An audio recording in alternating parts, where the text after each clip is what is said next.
The gallery on Michigan Avenue smelled like money and fresh paint. Dominic Hargrove stood at the center of it all, entertaining three men in tailored suits when the door opened. An old black man walked in. Wool cap, frayed collar, shoes resoled twice over, a painting wrapped in newspaper tucked under his arm. Hargrove stopped talking, looked the man over slowly, then smiled. He crossed the floor, yanked the newspaper wrapping away without asking, glanced at what was underneath for 2 seconds, and pushed it back into the old man's hands. "Gentlemen, take a look. You get a black man with $10 and suddenly he thinks he's a collector." Laughter filled the room. "You people always think you've struck gold when all you've got is dirt." More laughter. More tuned. Nobody moved. Nobody said a word. Then Hargrove leaned in, voice low and deliberate. "Places like this were never built for you. Go back to your neighborhood. Frame a church flyer. That's about your speed." He turned his back. The old man stood still, calm, steady, holding that $10 painting like he knew something nobody else in that room did. He did. Don't go anywhere. Drop your location and local time in the comments, subscribe if you haven't, and stay with us. You don't want to miss what comes next. Elijah Tate had lived on Wentworth Avenue for 43 years. The house was narrow, the kind that leaned slightly to the left in winter when the wind came off the lake. Paint peeling at the corners. A front porch with 2 wooden chairs that had outlasted 3 sets of neighbors. The neighborhood had changed around him, stores closing, families moving, new faces appearing and disappearing like seasons, but Elijah stayed. This was his street. This was where he had built everything that mattered. He had taught art at Dunbar Vocational High School for 4 decades. Not because it paid well, it did not. Not because the administration valued what he did, they rarely did. He taught because every September 30 new faces walked into his classroom carrying the particular exhaustion of children who had been told in 100 small ways that beauty was not for them. And every June, some of those same faces left knowing they were wrong. That was enough. That had always been enough. He retired at 68 with a pension that covered the bills if he was careful. No car. No vacations. A modest life measured not in square footage but in the stack of student artwork he kept in the back bedroom, drawings, paintings, collages, pieces his students had left behind over the years, some intentionally, some not. He never threw any of it away. His wife Eleanor had understood that about him. Eleanor passed 5 years ago, on a Tuesday morning, in March, quietly, the way she had done most things. She had been the one who made the coffee before he was awake, the one who sat beside him at every weekend flea market, every estate sale, every church basement clearance. Not because she shared his obsession with old things, but because she shared him. She used to say, "Ela, you always see what other people walk right past." He had never fully believed her until recently. Now he went to the markets alone. Every Saturday morning he was up before 6. Coffee from the same pot Eleanor had bought in 2003. The same canvas bag over his shoulder. The same unhurried walk through whatever sale had been posted on the community board at the library. It was at one such market, a sprawling collection of folding tables and card boxes spread across a church parking lot on 43rd Street, that he found it. Curtis Webb was the seller. A broad man in his 50s with a good-natured face and a table covered in what he cheerfully called beautiful junk. Old cameras, mismatched silverware, a ceramic rooster missing its tail, and at the very back of the table, leaning against a folding chair leg, a painting. It was dark, almost too dark. A landscape, fields, a low horizon, a sky that was more feeling than color. The frame was damaged at one corner, the canvas slightly bowed from years of humidity. At first glance, it looked like nothing, the kind of thing people must have passed without slowing down. Elijah slowed down. He stood in front of it for a long time without touching it. He tilted his head. He stepped back. He stepped closer. Curtis watched him from behind the table with the mild curiosity of a man who had learned not to guess what people would find interesting. "How much?" Elijah asked. $10, Curtis said. "Been sitting in my uncle's storage unit for years. Came with a box of old records and a broken floor lamp. I don't know anything about it." Elijah paid without negotiating. He wrapped it himself in the newspaper he had brought for exactly this purpose. He always brought newspaper and tucked it under his arm. On the drive home with his neighbor's son, who gave him rides on market days, he held the painting upright on his lap and said nothing. His eyes stayed straight ahead, but his mind was somewhere else entirely. Back on Wentworth Avenue, he carried it inside and set it on the kitchen table under the bright overhead light. He made fresh coffee. He sat down, and then slowly he began to look.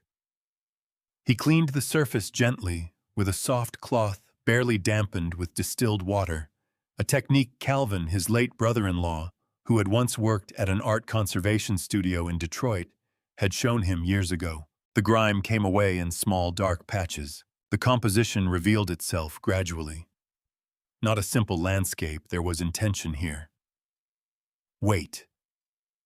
A quality of light in the lower left corner that stopped his breath for a moment. The brushwork was not decorative. It was deliberate in a way that took discipline and time and a particular kind of vision to produce. He reached for the magnifying glass he kept in the kitchen drawer. Bottom right corner, partially obscured by age and a thin layer of old varnish. He angled the glass, angled the lamp. A signature. 2 words. Partially visible. But enough. He set the magnifying glass down on the table very carefully. Then he stood up, walked to the back bedroom, and pulled a heavy art history textbook from the bottom shelf, one he had used in his classroom for 20 years. Its spine cracked, its margins filled with his own handwriting. He found the chapter he was looking for. He laid the book open on the table beside the painting. He looked at the signature in the book. He looked at the signature on the painting. His hand resting on the table went very still. Maya called at 7 that evening to check on him the way she did every few days. She was 26, taught 2nd grade at a public school in Bronzeville, and worried about him in the quiet, persistent way that people worry about someone they cannot afford to lose. "How was the market, Grandpa?" "Good," he said. "I found something." "What kind of something?" He looked at the painting across the room. "I'm not sure yet," he said. "Come by tomorrow. Bring your eyes." After he hung up, he sat in the chair by the window for a long time. Outside, the street was settling into evening. A dog barked somewhere. A car passed slowly. Elijah Tate, retired school teacher, former resident of the South Side, a man who had spent 40 years teaching children to see, sat quietly in his kitchen with a $10 painting and the particular stillness of someone standing at the edge of something enormous. He did not sleep well that night. Maya arrived at 9 the next morning with 2 cups of coffee from the place on 43rd, and one look at her grandfather's face that told her he had not slept. She set the cups on the kitchen table, pulled out a chair, and sat down without being asked. That was something Elijah had always loved about her. She never performed concern. She just showed up and stayed. The painting was propped against the kitchen wall, the morning light falling across it at a low angle. Maya looked at it for a moment. "Okay," she said. "Talk." Elijah sat down across from her and slid the art history textbook between them. He had bookmarked the page with a folded receipt. He opened it and turned it so she could read. Henry Osawa Tanner. Born 1859, Philadelphia. Died 1937, Paris. The first African-American artist to achieve international recognition. A painter of extraordinary discipline and spiritual depth. His works, landscapes, biblical scenes, quiet interiors were housed in the Smithsonian, the Metropolitan Museum of Art, the Louvre. His paintings at auction had sold for millions. Several major works remained unaccounted for. Maya read slowly. Then she looked up. "Grandpa, look at the signature in the book," he said. "Then look at the painting." She picked up the magnifying glass. She leaned close. She was quiet for a long time. "It could be a reproduction," she said carefully. "It could be someone who copied his style." "It could be," Elijah agreed. "That's why I need to know more before I say anything to anyone." He had already been to the public library on Thursday morning. He had spent 3 hours at the research terminal pulling up auction records, catalog databases, and the archive of a foundation dedicated to preserving Tanner's legacy. Most of Tanner's known works were cataloged with detailed provenance where they had been, who had owned them, when they had changed hands. One entry had stopped him cold. Pastoral Evening Number 3. Oil on canvas. Painted approximately 1895 to 1900. Last documented location, a private collection in New Orleans, Louisiana. Status missing since 1962. The description matched. Dimensions close enough to account for reframing. Subject matter consistent. Period consistent. He showed Maya the printout. She read it twice. "We need to have it authenticated," she said. "Yes. By someone who knows what they're doing." "Yes, not a gallery owner on Michigan Avenue." He looked at her. "I already tried that," he said quietly. He told her about Hargrove. Not all of it, not the laughter, not the exact words, but enough. Maya's expression didn't change while he spoke. She had the kind of face that absorbed things before it reacted. When he finished, she was quiet for a moment. "He threw it," she said. It wasn't a question. He tossed it back. "Same thing," and she picked up her coffee, set it back down without drinking. "Grandpa, what did he say exactly?" Elijah told her. All of it this time. The words, the laughter from the suited men, the voice dropping at the end, precise and deliberate. "Places like this were never built for you." Maya sat very still when he finished. Outside, a garbage truck moved slowly up Wentworth Avenue. A neighbor called out to someone across the street. Ordinary sounds. Ordinary morning, while something extraordinary sat propped against the kitchen wall in a chipped frame. "We're not going back to him," Maya said. "No," Elijah agreed. "We are not." It was Maya who suggested the Art Institute, not as a long shot, as the logical next step. The museum had one of the most respected conservation and authentication departments in the country. They had dealt with recovered works before. They had the equipment, the expertise, and importantly, no financial stake in the outcome. She drafted the email herself that afternoon, sitting at Elijah's kitchen table on her laptop, while he sat in the other room reading. She attached photographs she took with her phone close-ups of the signature, the brushwork, the canvas edges, the back of the frame. She wrote clearly and without exaggeration. Her grandfather, a retired art educator, had purchased a painting at a flea market that appeared to share characteristics with documented works by Henry Ossawa Tanner. She was requesting a preliminary assessment. She hit send at 2:17 in the afternoon. Then they waited. Day 1. Nothing. Day 2. An automated acknowledgement. Day 3. Elijah rearranged the furniture in the living room to hang the painting where the afternoon light hit it best. He sat in front of it for long stretches the way he used to sit in front of student work, during critiques, not evaluating, just looking, letting it speak. He had stood in front of enough paintings in his life to know the difference between something made to impress and something made because it could not go unmade. This painting had been made the second way. There was a quality of necessity in it, a feeling that the person who painted it had no choice.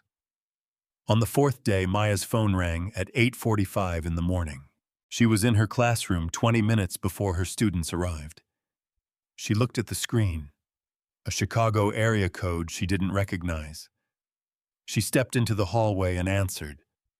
The voice on the other end was a woman's, calm, professional, but with something underneath it that Maya would later describe as careful, the way a person speaks when they are trying not to say more than they should yet. Ms. Tate, this is Dr. Patricia Weston, Director of Conservation at the Art Institute of Chicago. I received your email and the photographs you attached. I'd like to come and see the painting in person as soon as possible. Would tomorrow morning work? Maya's back was against the hallway wall. Through the small window in her classroom door, she could see the empty desks, the construction paper letters above the chalkboard, the ordinary morning light. Tomorrow morning works, she said. Her voice came out steadier than she felt. She called her grandfather the moment she hung up. He picked up on the first ring. She wants to come tomorrow, Maya said. A silence. Then Elijah. All right. Just that. 2 words. But she heard what was underneath them, 40 years of teaching children to look carefully at things, one retired man on Wentworth Avenue, and a painting that had been missing for 60 years, waiting in a kitchen for someone patient enough to find it. Hargrove had not stopped thinking about the old man. That bothered him more than he wanted to admit. He told himself it was nothing, a nuisance, a brief interruption in an otherwise productive Friday evening. He told himself he had handled it the right way, firmly, publicly, in a room full of the right people. Men who understood that a gallery on Michigan Avenue maintained its reputation precisely by enforcing certain standards, certain expectations, certain unspoken rules about who belonged there and who did not. He told himself all of this on Saturday morning, standing in his kitchen in his robe reading the arts section of the Tribune. He was mostly convinced. But the painting stayed in his mind. It was not that he thought it was valuable. It was something else, a small, unwelcome itch at the back of his professional instinct. He had been in this business for 22 years. He had handled thousands of works. And something about the way the old man held that painting, not clutching it, not showing it off, just carrying it with a kind of quiet certainty, had produced in Hargrove a feeling he did not like and could not entirely dismiss. He set down the Tribune. He picked up his phone. He called Arthur Bellman. Arthur was 60 old money and had been Hargrove's most reliable client for 15 years. He selectively trusted Hargrove's eye completely and asked very few questions about how things were sourced or authenticated. He answered on the 3rd ring. The man who came in yesterday, Hargrove said, without preamble. Old black man, South Side. Brought in a landscape. Dark palette, old frame. I saw him, Arthur said. I want to know where he got it. A pause. You think it's something? I think I want to know, Hargrove said. There's a difference. Arthur said he would make some calls. Hargrove's gallery opening that Friday had been one of his better evenings. 50 guests, 4 sales, a write-up, confirmed for next week's arts column. He had worked hard for this, the address, the clientele, the particular atmosphere that made people feel they were in the presence of serious things. He had not built it to have it complicated by a man in a worn coat, carrying something in a newspaper. So when Elijah walked back through the door the following Tuesday evening, 20 minutes before, close the gallery still half full with lingering guests, Hargrove felt something tighten in his chest. The old man had the painting under his arm again. He had also brought something else this time, a manila folder held flat against the painting. Documents of some kind. Printouts. Elijah walked directly toward Hargrove, unhurried the way he always moved. Hargrove stepped forward and intercepted him before he reached the center of the room. The guests nearby went quiet in the particular way that people go quiet when they sense something is about to happen. "I asked you not to come back," Hargrove said. Low voice, controlled. "You didn't ask," Elijah said. "You told. There's a difference." He held out the folder. "I've been doing some research. There's a painting listed as missing in the Tanner catalog that matches this one in subject, dimension, and period. I'd like your professional opinion on—" Hargrove took the painting from under Elijah's arm. Not gently. He turned it over, once looked at the back, looked at the front, and then set it down, not on a surface, not carefully. He set it on the floor, leaning against Elijah's leg, as if it were something that had fallen and didn't warrant picking up properly. The room went still. A young woman who worked at the gallery, Keisha, 24, the only black employee Hargrove had, was standing near the back counter. She looked at the painting on the floor. She looked at Elijah. Then she looked down at the surface she was wiping, and kept wiping it and did not stop. "That," Hargrove said loud enough for the room, "is not a Tanner. That is not anything. That is a dark, ugly landscape painted by someone who had no talent and is now covering someone else's floor in a room it doesn't belong in." He looked at Elijah directly. "Just like its owner." One of the guests laughed, a short, startled sound, quickly swallowed. Elijah bent down and picked up the painting himself. He straightened slowly, the way older men straighten when their back has learned to negotiate with them. He looked at Hargrove for a long moment. Then he tucked the painting back under his arm and walked toward the door. Maya was there. She had been standing near the entrance the whole time, having driven her grandfather, and waited without announcing herself. She had watched everything. When Elijah reached her, she reached for his arm, not to steady him, just to be beside him. Her jaw was set in the particular way it set when she was holding something in that needed to come out. "Not here," Elijah said quietly. "Not like this." She pushed the door open for him. They walked out into the evening air together. Behind them, Hargrove was already turning back to his guests, hands open, the easy smile returning. "My apologies for the interruption," he said. "Now, where were we?" Laughter. The room exhaled. The evening continued. But across the room, Keisha had stopped wiping the counter. She was looking at the door that had just closed behind Elijah Tate.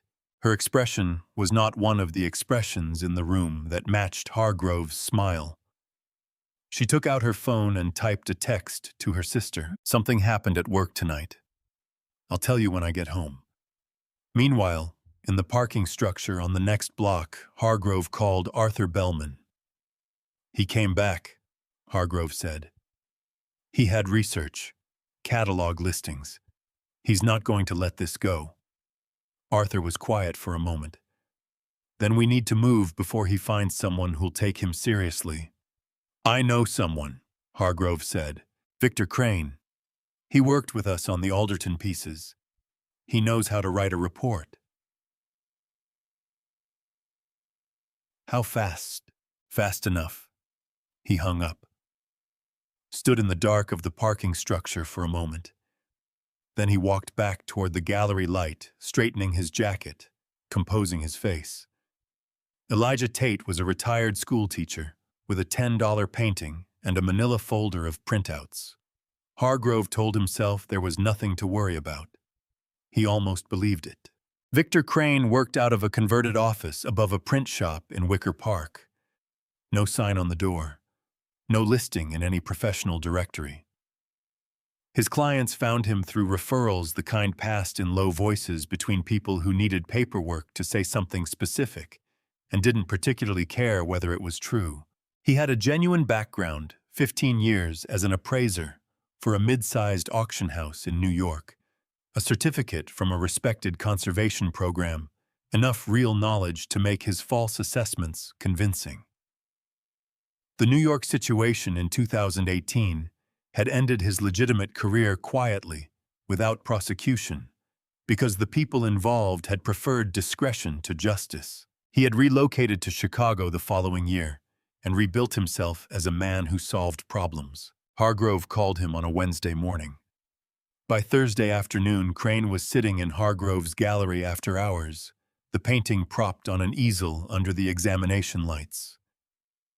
Hargrove had sent a man to Elijah's street on Tuesday evening, not to threaten, just to watch, to confirm the old man still had it, to confirm he lived alone. He did. He did. Crane looked at the painting for 11 minutes without speaking. Hargrove stood to the side and waited. Arthur Bellman sat in a chair near the door, one leg crossed over the other, studying his phone with the practiced disinterest of a man pretending not to be involved.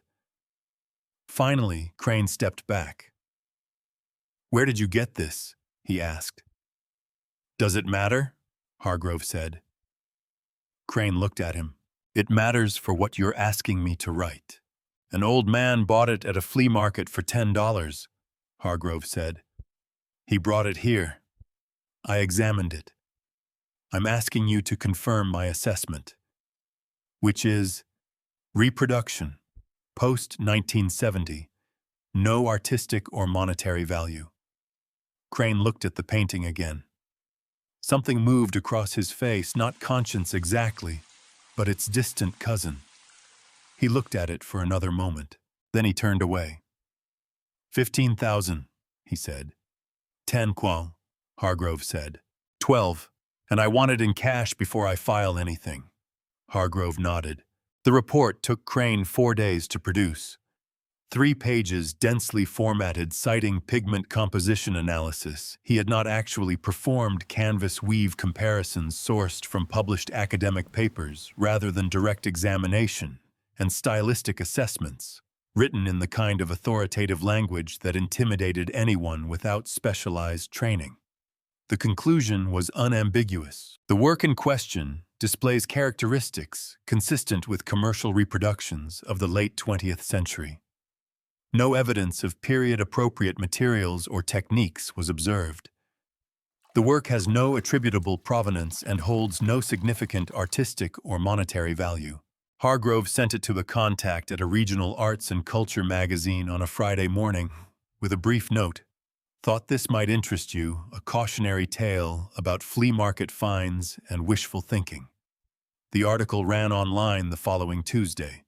The headline read, "Retired Teacher Mistakes, Garage Sale, Painting for Masterpiece." The photograph was the part that made Maya's hands go cold when she saw it. Someone had taken it at the flea market on 43rd Street. She didn't know who didn't know when, but it had clearly been taken without Elijah's knowledge. He was bent slightly forward, examining something on Curtis's table, the morning light behind him. The angle was low, slightly unflattering, the kind of shot that made a dignified man look diminished.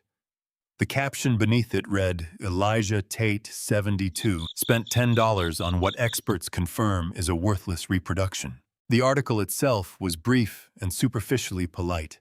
It didn't use cruel language, didn't need to. The condescension was architectural, built into the structure of every sentence. A well-meaning, if misguided, purchase. The enthusiasm of an amateur collector. A reminder that authentication requires professional expertise. By Wednesday morning, it had been shared 400 times. By Thursday, it had been turned into a meme. Someone had taken the photograph and added text across the top. "When you find a Picasso at the church sale." The bottom read, "Sir, that's a poster from Home Goods." It spread through social media with the particular velocity of things that make people feel briefly superior to a stranger. Comment sections filled with laughing emojis, with people tagging friends, with the easy cruelty of audiences who would never say these things to a person's face. Maya found it on Thursday evening, sitting in the break room at her school, scrolling her phone between the end of the day and a parent meeting. She saw the image. She read the caption. She looked at her grandfather's bent figure in that photograph, a man who had spent 40 years teaching children to love beauty, who had sat in church basements and parking lots every Saturday for decades, because he believed that extraordinary things could be found in ordinary places, reduced to a punchline. Her hands were shaking when she put the phone down. She picked it up again and called Elijah. He answered on the second ring. "Have you seen it?" she asked. A pause. "Yes. Grandpa. Maya."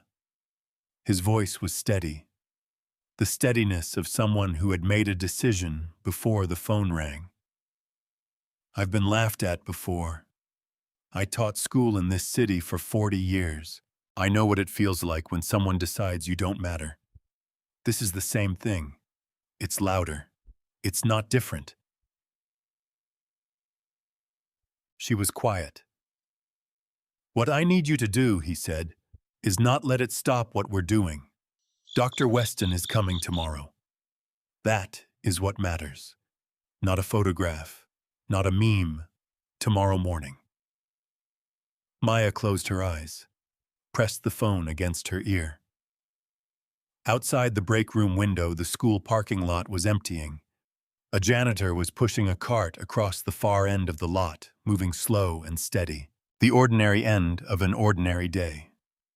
"Okay," she said. "Tomorrow morning." She hung up, sat still for one moment, and then stood, smoothed her jacket, and walked to her parent meeting. She did not look at her phone again that evening. But before she put it away, she saw one more notification, a text in her school staff group chat. A colleague she had known for 3 years. The meme. Sent without a word of context. 23 people in that chat. 17 of them had responded with a laughing emoji. The colleague didn't know it was Maya's grandfather. Maya stared at the screen for a long time. Then she put the phone in her bag and walked down the hallway and did not say anything to anyone. Not yet. Dr. Patricia Weston arrived at 9 a.m. on a Friday. She came in a dark sedan with 2 people, a conservation specialist named Dr. Howard, who carried a metal case the size of a large briefcase, and a junior researcher named Priya, who carried a laptop and a camera with a lens that looked serious enough for a documentary. They stood on the porch of the house on Wentworth Avenue for a moment before knocking, and Maya, watching from the window, noticed that Dr. Weston looked at the neighborhood the way a person looks at a place they are trying to understand before they enter it. She knocked once. Maya opened the door. Dr. Weston was in her mid-50s, compact with close-cropped silver hair, and the quiet authority of someone who had spent 30 years being right about difficult things. She shook Maya's hand, then Elijah's. She looked at him directly, when she did it not at the painting behind him, not at the room at him, and said, "Mr. Tate, thank you for letting us come." Elijah nodded. "Coffee, please," she said. They set up in the living room. Dr. Howard unpacked the metal case, portable spectrographic equipment, ultraviolet lamps, magnification tools. Priya photographed the painting systematically, every angle before anyone touched it. Dr. Weston stood back and looked at it for a long time without speaking, hands clasped behind her back. Elijah sat in the chair by the window and watched her look at it. Maya sat beside him. The examination took 2 hours and 17 minutes.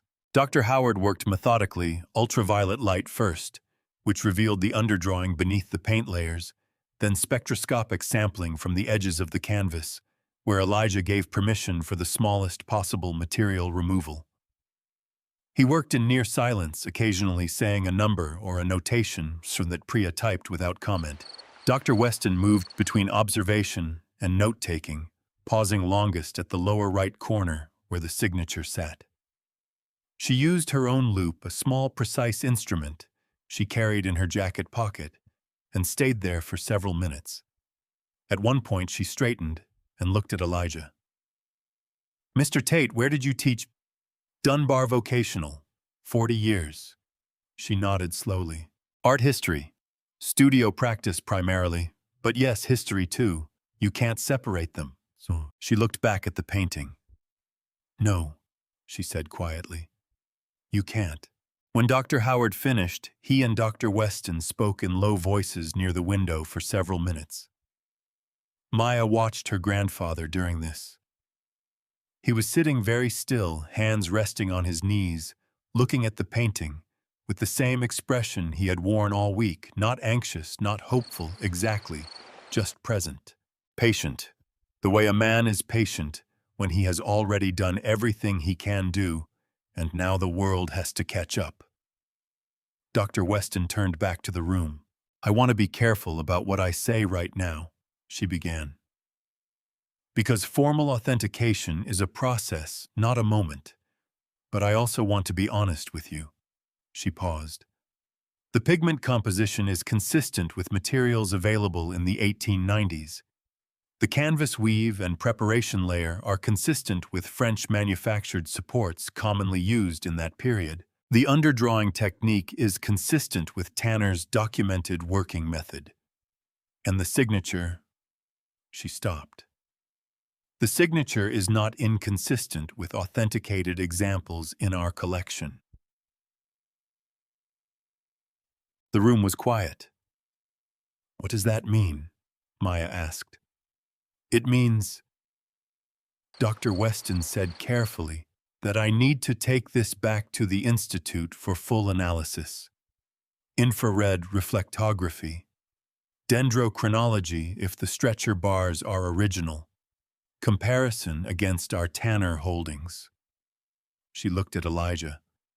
"And it means that if you are willing to allow us to conduct that analysis, I would like to begin as soon as possible." Elijah was quiet for a moment. "How long?" he asked. 3 to 4 weeks for preliminary results. Possibly longer for a definitive report." He nodded. "Mr. Tate," Dr. Weston said, and something in her voice shifted just slightly, just enough to notice, "I want you to understand something.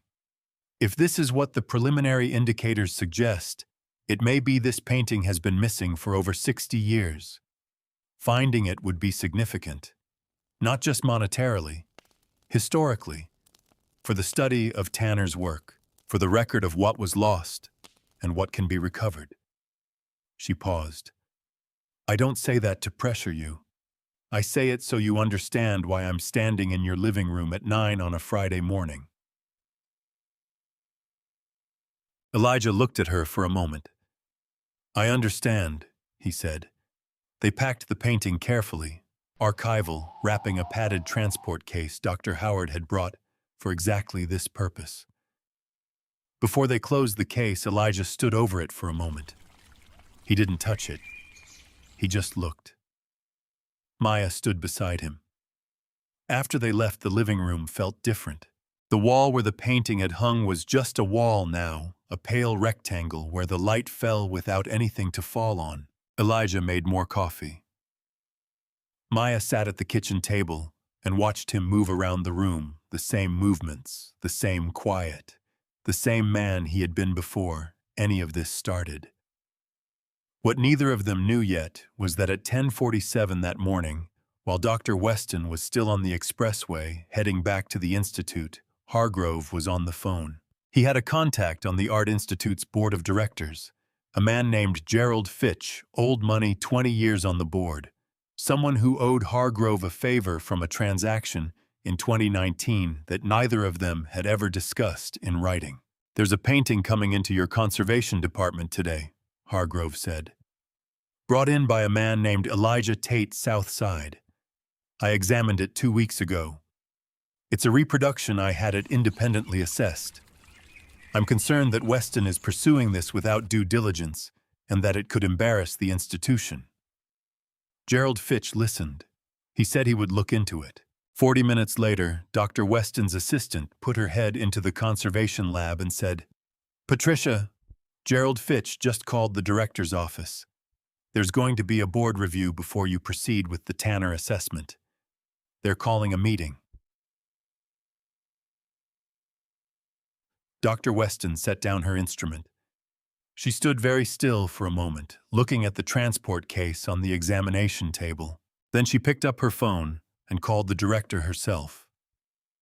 The conversation lasted 48 minutes. Elijah and Maya knew none of this. They sat in the kitchen on Wentworth Avenue drinking coffee, The wall in the living room still bare, waiting, the way people wait when they have done everything right, and now have to trust that right is enough. It was the hardest kind of waiting there is. The board meeting lasted 3 hours. Dr. Weston sat at one end of the long conference table on the 4th floor of the Art Institute and made her case with the methodical precision of someone who had spent 30 years learning how to be right in rooms full of people who preferred comfort to accuracy. She presented the preliminary findings. She presented the documentation. She presented the catalog entry for Pastoral Evening Number 3 and the point-by-point correspondence between its description and the painting, currently in her conservation lab. Gerald Fitch sat near the middle of the table and asked questions that were not really questions, they were doubts dressed in professional language. Had proper chain of custody been established? Was the seller's background verified? Had the assessment been peer-reviewed? Dr. Weston answered each one. Precisely. Without frustration, or at least without showing it. At the end of the 3rd hour, the board voted to allow the assessment to continue under an accelerated review protocol. Dr. Weston accepted this without comment. She stood, gathered her materials, and walked back to the conservation lab. Her assistant Marcus was waiting outside the door. "How bad?" he asked. "It'll be fine," she said. "Start the infrared setup. I want to run reflectography tonight." She worked until 11 o'clock that evening. The full results came in 22 days later. Dr. Weston called Maya at 8:15 in the morning. Maya was in her car outside the school engine running coffee going cold in the cup holder. She saw the number and picked up before the second ring. "Ms. Tate, are you with your grandfather?" "No, I'm at work. Should I be?" A pause. "The careful kind. You might want to call him before I do," Dr. Weston said. "Or come together, whatever feels right. But I'd like to speak with you both this morning if possible." Maya called Elijah. She drove to Wentworth Avenue instead of going into school. She called her principal from the car and said she needed a personal morning. Her principal, who had seen the meme in the staff chat 3 weeks ago and felt quietly terrible about it, said, "Of course, take whatever time you need." Elijah was standing on the porch when she pulled up. He had his coat on already. He had made coffee. He was ready. They sat at the kitchen table and called Dr. Weston on speaker. "I'm going to read you the conclusion from our formal assessment report," Dr. Weston said. Her voice was professional and level, and underneath it was something else, something warmer that she allowed through just slightly. Based on comprehensive analysis, including infrared reflectography, X-ray fluorescence spectroscopy, canvas and ground layer analysis, and comparative stylistic examination against authenticated works in the collection of the Art Institute of Chicago and the Philadelphia Museum of Art. The work submitted as exhibit reference 2024-114 is consistent in all examined parameters with the documented works of Henry Osawa Tanner, active 1880 to 1937. The work is assessed with high confidence to be an original oil on canvas produced between 1895 and 1902. The subject matter dimensions and physical characteristics correspond to the catalogued missing work known as Pastoral Evening Number 3, last documented 1962. Preliminary valuation for insurance and acquisition purposes is estimated between $28 and $35 million. The kitchen was completely silent.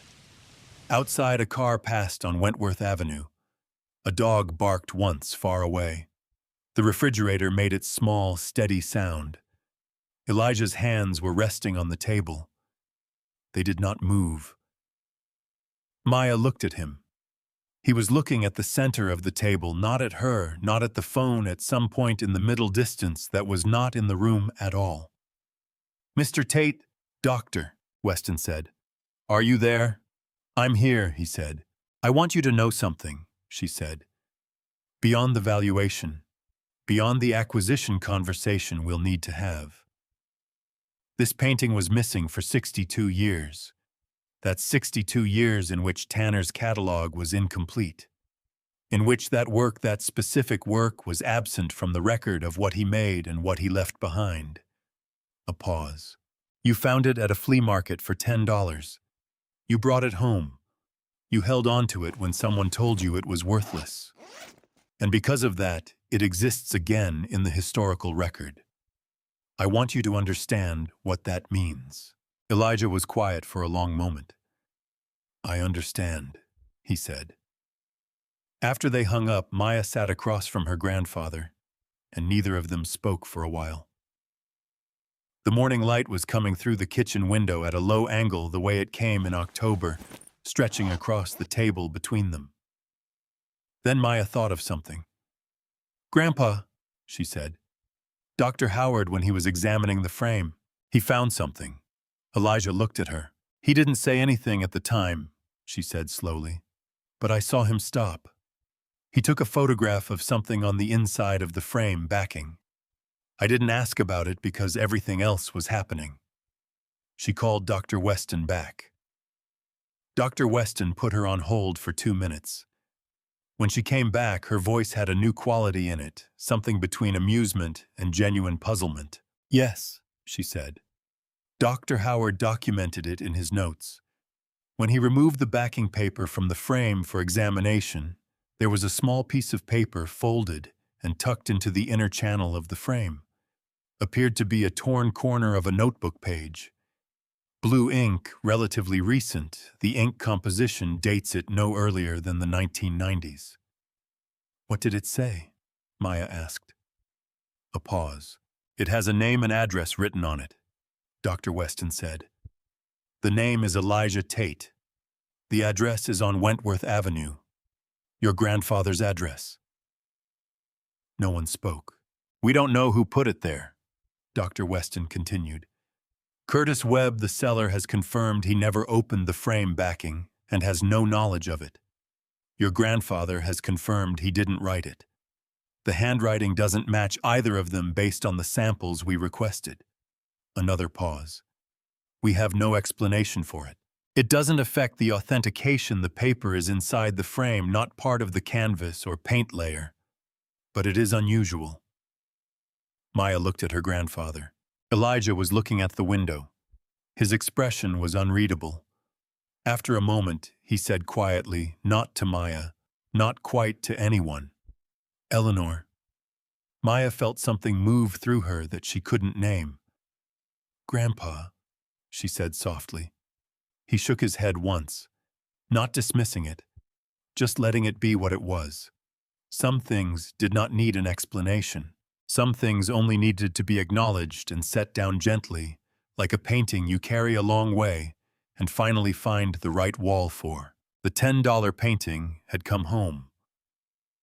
Now it was time for the man who found it to be seen. James Okafor had been a reporter for 19 years. He had covered City Hall corruption, police misconduct, school board scandals, and 3 separate mayoral administrations. He had won 2 regional press awards and been threatened with lawsuits 4 times. He had a desk at the Tribune that looked like a controlled explosion and a memory for names that his editor called unnatural. He had found the story the way he found most good stories, not by looking for it, but by paying attention to something small that didn't fit. The small thing was the photograph in the Arts magazine article, not the meme, the original photograph. The one taken at the flea market on 43rd Street, without Elijah's knowledge. James had seen it when the article ran, scrolled past it like everyone else, and then stopped.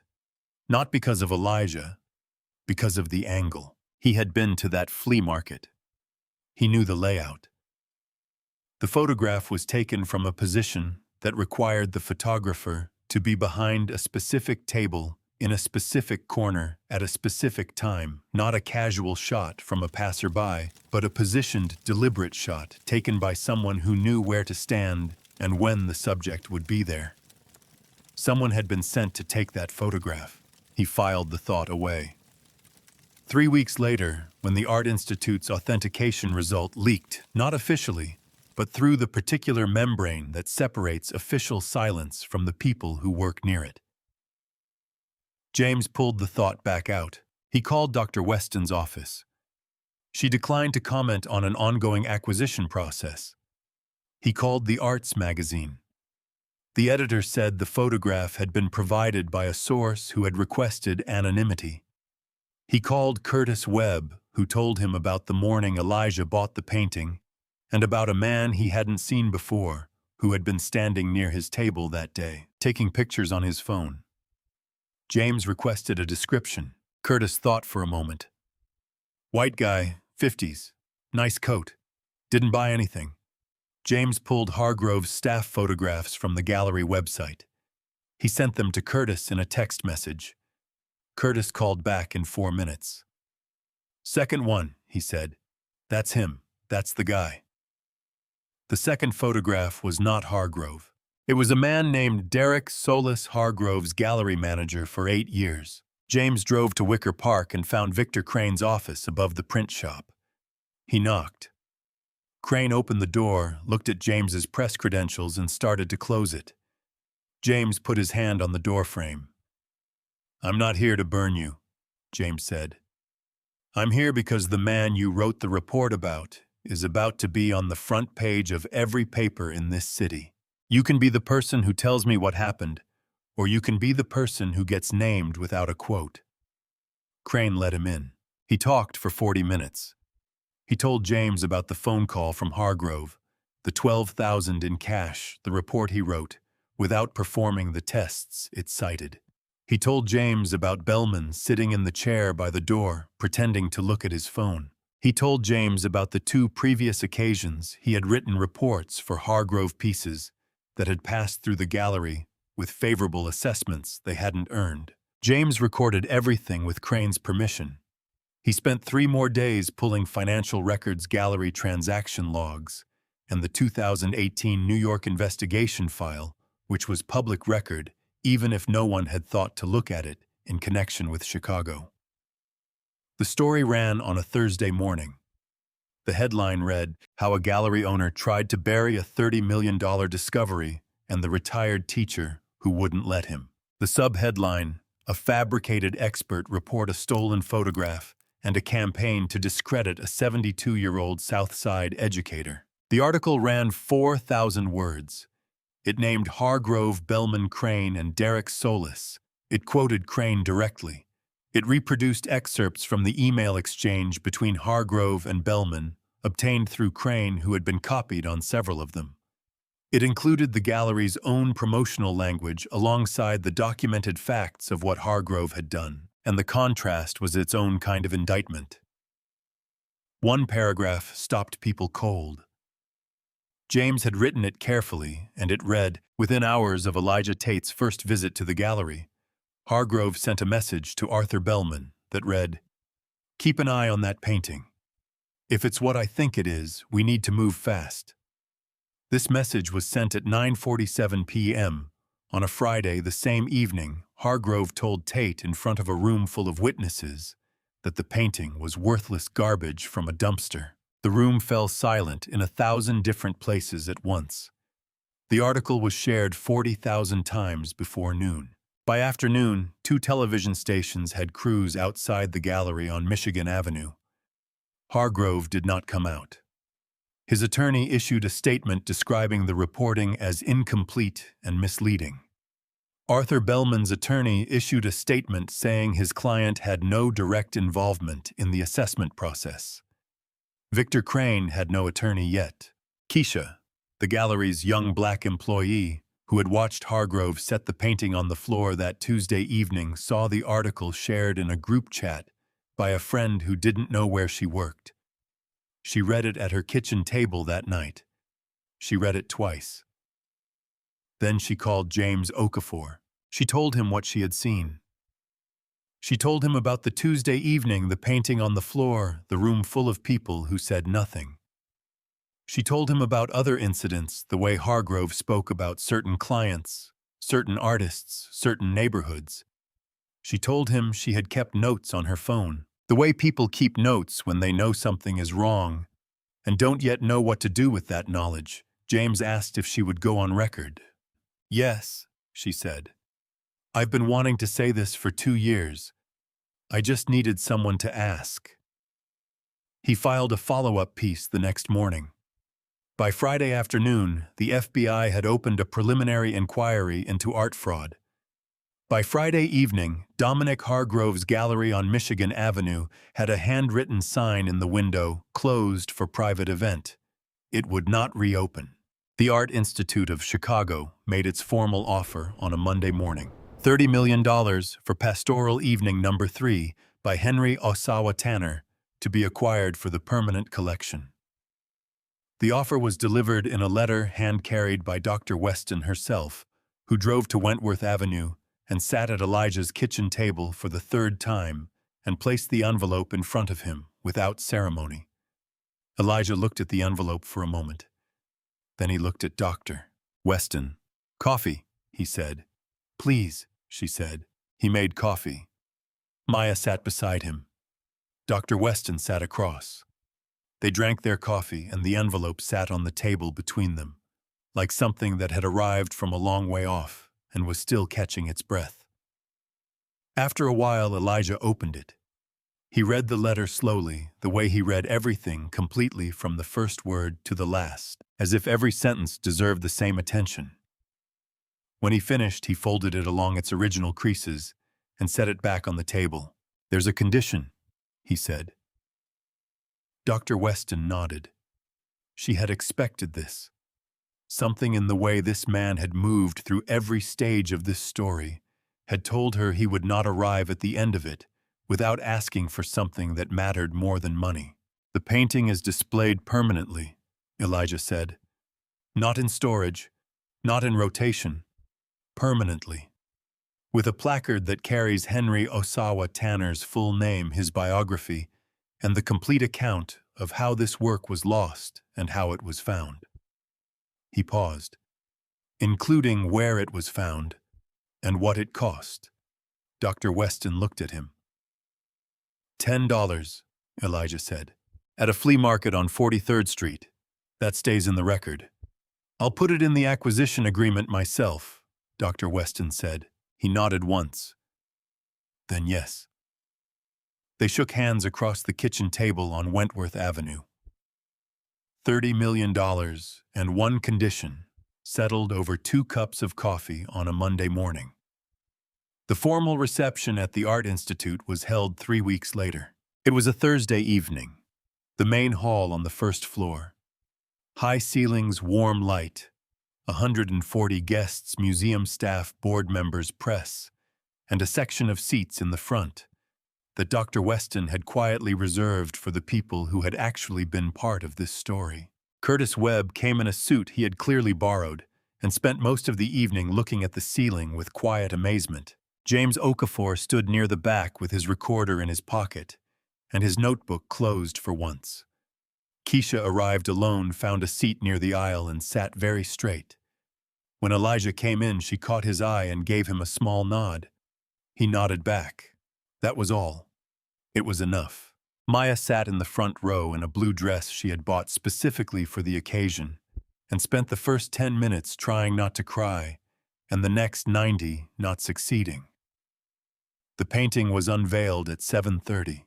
It hung on the east wall of Gallery 219, lit by a warm, directed light that fell across the dark landscape, the low fields, the extraordinary sky, the quality of stillness that had stopped Elijah in front of it on a Saturday morning in a church parking lot and refused to let him walk away. The placard read, Henry Osawa Tanner, 1859 to 1937, Pastoral Evening No. 3C, 1895 to 19. 2 oil on canvas, missing from historical record, 1962 to 2024, recovered by Elijah Tate, educator, Chicago, Illinois. Purchase price $10. When the curtain came back and the room saw the placard, something happened that Dr. Weston had not planned for in any program or schedule. The room went completely silent. Not the polite silence of a formal occasion. A real silence. The kind that falls when 100 people feel the same thing at the same moment, and none of them have words for it yet. It lasted perhaps 10 seconds. Then someone began to applaud. Then everyone did. Elijah stood in front of the painting and did not turn around for a long time. He stood with his hands at his sides and looked at it. The painting he had found in a parking lot, carried home in newspaper held onto, while a room full of people laughed at him, while a photograph of him was turned into a joke, while a man in a tailored suit threw it on the floor and told him he didn't belong in the building. He looked at it for a long time. Then he said something quietly, not to the room, his lips barely moving. Maya was standing beside him. She heard it. "You always see things other people walk right past, Eli." Eleanor's words. In Eleanor's voice, or as close to it as memory could carry. Maya took his hand. He let her. Dominic Hargrove watched the reception coverage on the local news that evening from his apartment. The gallery had been closed for 2 weeks. His attorney had advised him not to give interviews. The FBI inquiry had moved from preliminary to active. Arthur Bellman had already quietly retained separate legal counsel, which in Hargrove's experience meant Bellman was preparing to cooperate with someone. The television showed the placard. The camera held on it long enough to read every word. Purchase price $10. Hargrove turned the television off. He sat in the dark for a while. He had spent 22 years building a reputation in a city that rewarded a certain kind of confidence, the confidence of a man who decided what had value and what did not, who belonged and who didn't, whose eye could be trusted and whose couldn't. He had been very good at it. He had convinced a lot of rooms. He had not convinced the painting. He had not convinced the man who carried it. Outside his window, Chicago went on the way Chicago always went on, indifferent, enormous, full of ordinary people, carrying extraordinary things through their ordinary days, waiting for someone to see them clearly. Hargrove had been given that chance. He had laughed instead. The federal indictment came down 6 weeks after the reception. Dominic Hargrove was charged on 4 counts. Art fraud, wire fraud, defamation through fabricated expert testimony, and conspiracy to obstruct a legitimate authentication process. Victor Crane pleaded guilty to 2 counts of producing fraudulent appraisal documents and received 3 years probation and a $200,000 fine. His appraiser certification was permanently revoked. Arthur Bellman settled a civil suit brought by Elijah's legal team for an undisclosed amount, his attorney confirming only that the matter had been resolved to all parties' satisfaction. Derek Solis Hargrove's gallery manager cooperated fully with investigators in exchange for immunity and lost his position when the gallery closed permanently. Hargrove's trial date was set for the following spring. His attorney continued to describe the charges as overreaching. The email, the one that read, "If it's what I think it is, we need to move fast," sent the same evening. Hargrove told a room full of people the painting was dumpster garbage was entered into evidence. The prosecution considered it their strongest single piece of documentation. So did everyone else who read it. The gallery on Michigan Avenue sat empty through the winter. Someone taped a printed copy of the Tribune article to the inside of the front window. The building's management left it there. Passers-by stopped to read it on their way to wherever they were going.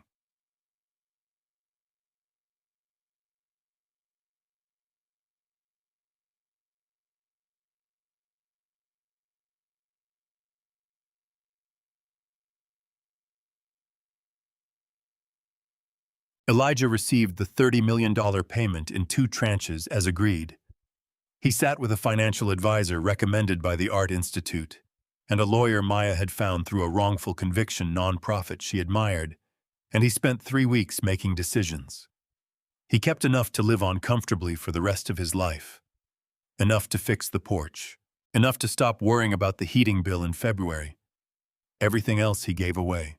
$18 million went to establish the Eleanor Tate Foundation, named for his wife, which he had decided on the morning after the authentication call, while sitting alone in the kitchen before Maya arrived.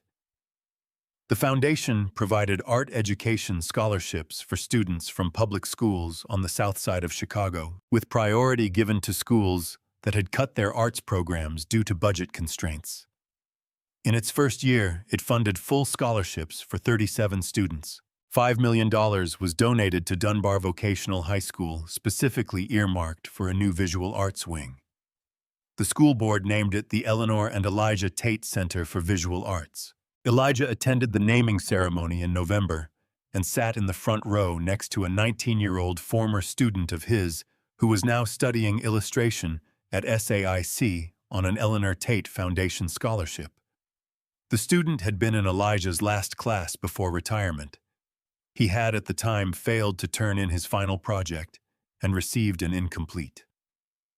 Elijah had given him an extension. The remaining funds were distributed among 4 other South Side arts organizations that had operated for years on budgets that barely covered their rent. Maya helped him write every check. "You're keeping almost nothing," she said one evening, going through the final allocations at the kitchen table.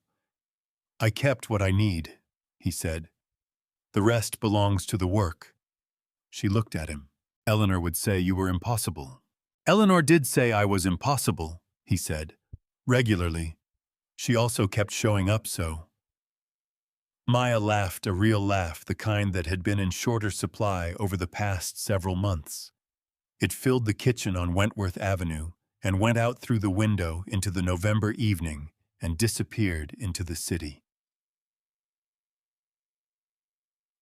Curtis Webb received a personal check from Elijah for $50,000 delivered by hand on a Saturday morning, because that was the day they had both been at the market when it started.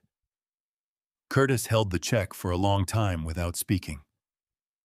"I just thought it was a pretty old painting," he finally said. "It was," Elijah said. "It still is, that's the whole point. Curtis framed the envelope the check came in. He wasn't sure why. It just seemed like the right thing to do. 1 year after the authentication result, the Art Institute held a small anniversary gathering in Gallery 219. No press this time. No formal program. Dr. Weston had simply invited the people who had been part of the story to come and stand in front of the painting together. About 20 people came. Maya, Curtis, James Okafor, notebook absent for the second time, Keisha, who had taken a new position at a gallery in Hyde Park that paid her better and treated her as if she had a brain, Dr. Howard, the conservation specialist who stood in front of the painting for a long time, with his hands behind his back, and said nothing, which was its own form of tribute. Elijah arrived last. He walked in slowly, coat on wool cap in his hand this time rather than on his head. He made his way through the small gathering with quiet nods and brief handshakes, until he stood in front of the painting. The room settled without anyone asking it to. He stood there for a long time, the way he had stood in front of it the first time in a church parking lot, unhurried, complete present. The placard caught the light the way it always did. Purchase price $10. After a while, he turned to the room. He looked at the faces, the people who had believed him, the people who had helped him, the people who had simply not looked away when it would have been easier to. He said, "My wife used to tell me I always saw things other people walked past. I spent 50 years thinking she was just being kind." He paused. "She wasn't being kind. She was telling me the truth, the way she always did." Another pause. "Pay attention to the people who tell you the truth about yourself, and pay attention to the things other people walk past. Beauty doesn't announce itself. It waits for someone patient enough to stop." The room was quiet. Then Curtis Webb in the back started clapping. Slowly at first. Then everyone joined him. Elijah put his wool cap back on. He looked at the painting one more time. 62 years missing. $10 to find. 30 million to confirm what one retired schoolteacher from the South Side had already known the moment he slowed down and stopped and looked at something the whole world had walked past. Eleanor had been right. She usually was. Some things wait decades for the right person to see them. Not because they lost their value, but because the world stopped paying attention. Elijah Tate didn't find a $30 million painting. He found what he had always found: beauty in a place people had decided wasn't worth looking. The $10 was never the point. The stopping was. The looking was. The refusing to walk away was. Don't let anyone tell you that you don't belong in the room. Sometimes you're the only one in the room who can see what's actually there. If this story moved you, drop your location and local time in the comments. We want to know where in the world you're watching this. Share it with someone who needs to hear it today. And if you haven't subscribed yet, now is the time. There are more stories like this one. More paintings waiting to be found. More names waiting to be seen clearly.